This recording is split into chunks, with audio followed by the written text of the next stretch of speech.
لا إله إلا الله محمد رسول الله.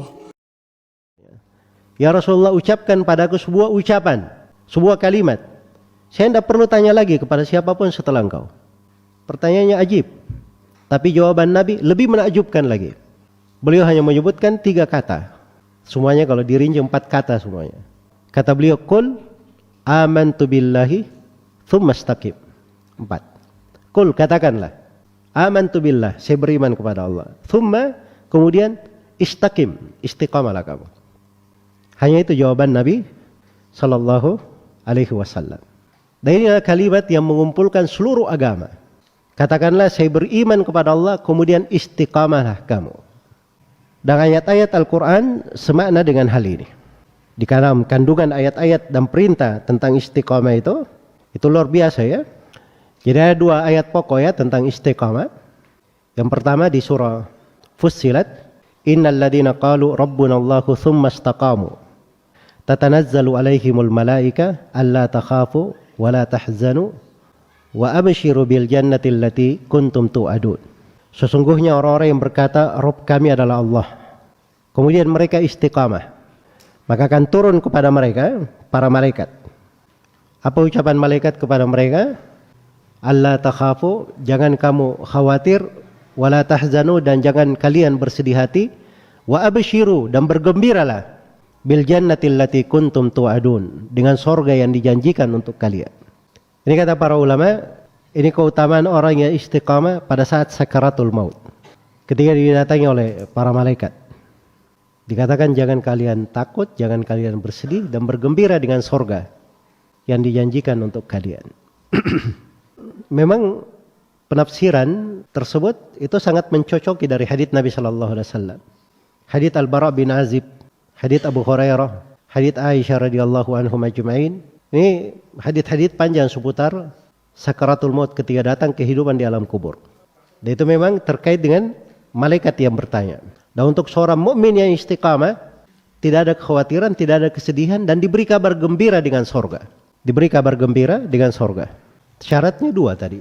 Innal ladina qalu rabbuna Allah. Sungguhnya orang yang berkata Rabb kami adalah Allah, thumma istaqamu, kemudian mereka istiqamah. Ayat di surah Al-Ahqaf itu penjelasan tentang keutamaan mereka di akhirat nanti. Innal ladina qalu rabbuna Allahu thumma istaqamu fala khaufun alaihim wala hum yahzanun ulaika ashabul jannati khalidina fiha jazaan bima kanu ya'malun. Sesungguhnya orang-orang yang berkata Rabb kami adalah Allah, kemudian mereka istiqamah, maka tidak ada kekhawatiran atas mereka dan mereka tidak bersedih hati. Mereka inilah penduduk-penduduk sorga, kekal di dalamnya sebagai balasan terhadap apa yang mereka lakukan. Ini terkait dengan balasan mereka di mana? Balasan mereka di akhirat.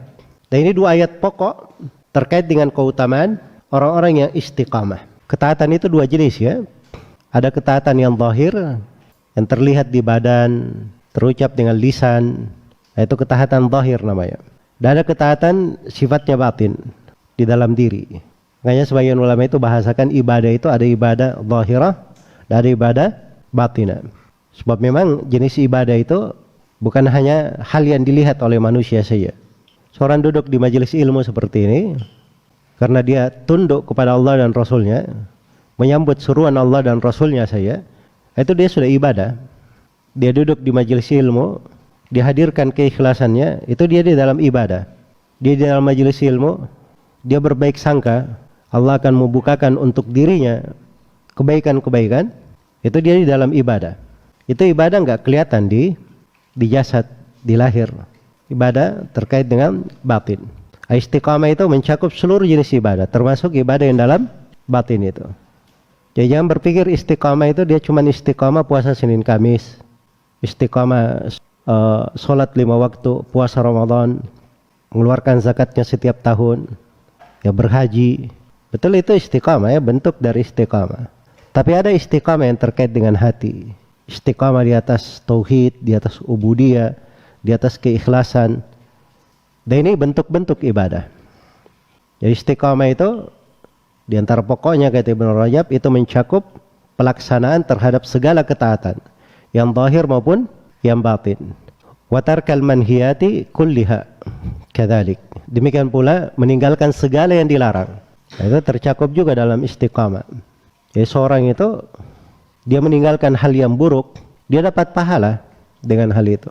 Karena jenis ibadah itu bukan terkait dengan fi'liyah saja perbuatan, ada yang sifatnya tarkiyah, hal yang ditinggalkan. Dan itu indahnya seorang mengenal dari ibadah, dari sunnah, dari jenis ibadah itu ada yang sifatnya tarkiyah, perkara yang ditinggalkan. Jadi Nabi tidak mengerjakannya, kita juga tidak mengerjakannya. Maka itu kita di atas sunnah namanya, di atas ketaatan. Dan itu dari bentuk istiqamah. Berikut ini kesimpulan yang kita ambil dari pemaparan guru kita. Semoga Allah Subhanahu wa taala merahmati. Sampai bertemu dalam pembahasan berikutnya dari sudut pandang Al-Qur'an dan Sunnah. Akhir kata dari admin. Terima kasih atas atensinya. Kesempurnaan hanyalah milik Allah dan kekurangan ada pada manusia. Mohon maaf jika ada kesalahan. Silahkan tulis di kolom komentar.